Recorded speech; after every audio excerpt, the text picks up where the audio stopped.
हम अपनी प्रेगनेंसी को कैसे पहचानें। तो एक बात मैं आपको क्लियर करना चाहती हूँ, हर महीने 18 से 20% महिलाएं हैं उनको ही प्रेगनेंसी का चांस मिलता है। मतलब आप समझ रहे हैं कि सिर्फ 18 से 20% महिलाएं ही प्रेग्नेंट हो पाती हैं, बाकी का चांस मिस हो जाता है। उनको फिर नेक्स्ट टाइम के लिए प्रतीक्षा करनी पड़ती है। यूरिन में HCG का लेवल बढ़ जाता है, उसके बाद हमें ये प्रेगनेंसी डिटेक्ट होने लगती है।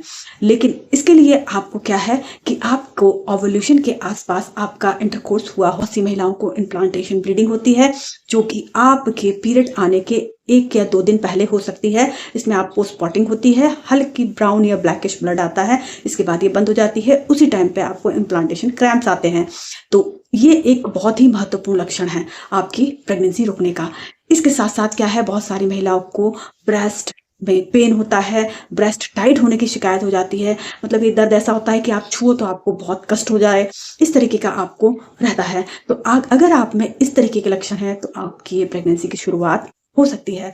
इसके अलावा हमें क्या करना चाहिए, इसके बाद अगर आप टेस्ट करवा चुके हैं, या तो ब्लड टेस्ट या कार्ड टेस्ट, और आपको कंफर्म हो गया है कि आप प्रेग्नेंट हैं, तो आपको अपनी गायनोलॉजिस्ट से मिलना चाहिए।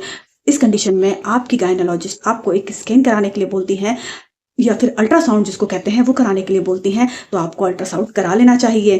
क्यों? क्योंकि इससे हमें बच्चे की पोजीशन पता चल जाती है। इससे हमें कुछ जानकारियां प्राप्त होती हैं, जैसे कि आपका बच्चा सही जगह चिपका है कि नहीं, वो आपके यूट्रस में है या फैलोपियन ट्यूब में तो नहीं चिपक गया है, जिसको कि हम एक्टोपिक प्रेगनेंसी बोलते हैं, जो कि बहुत ही खतरनाक होती है। तो हम स्कैन कराते हैं तो हमें सारी चीज़ें स्पष्ट हो जाती हैं।